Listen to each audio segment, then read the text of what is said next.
everybody looked at me and they're like, man, this guy's got it all together. He's got 3 successful businesses, he just bought a house, just got married to a beautiful wife. Everything's going pretty good, right? But on the inside, I felt like a complete failure. How could someone that looked like me ever be worth something? These are the thoughts that were going through my head. I was over 250 pounds. The doctors at this point were telling me, hey man, if you don't change something, you're going to die of a heart attack before you hit 40.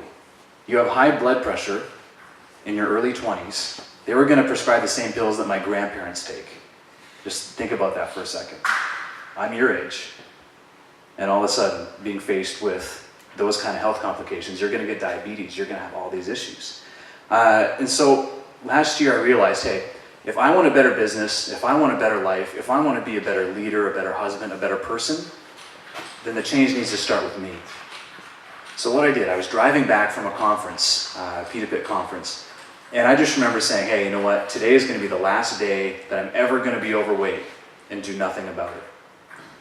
So a year later, I spent this entire last year working on me. So I've lost over 80 pounds, which is nice. Find out what you want to do. What makes you happy?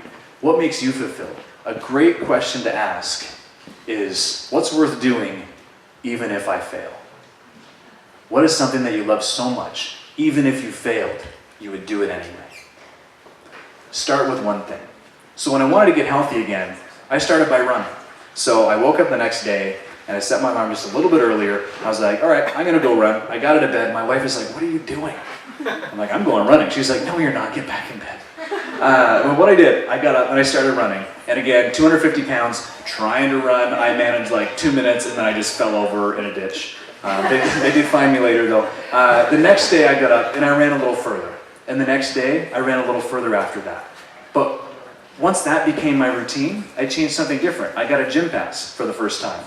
I had no idea how to do any of the exercises. I just could do a bicep curl, that's fine. But I did that. And then I got a personal trainer. And then I started eating real clean food instead of the processed stuff that is quick and easy. And clearly things have been working. I dropped 80 pounds in a year like I mentioned. So start with one thing. I will not settle for an average life. I will not settle for leaving my business where it is. I will not settle for leaving my family and my community where they are. I will not settle for being tired, unhealthy, and unhappy. And I will not settle for anything less than extraordinary.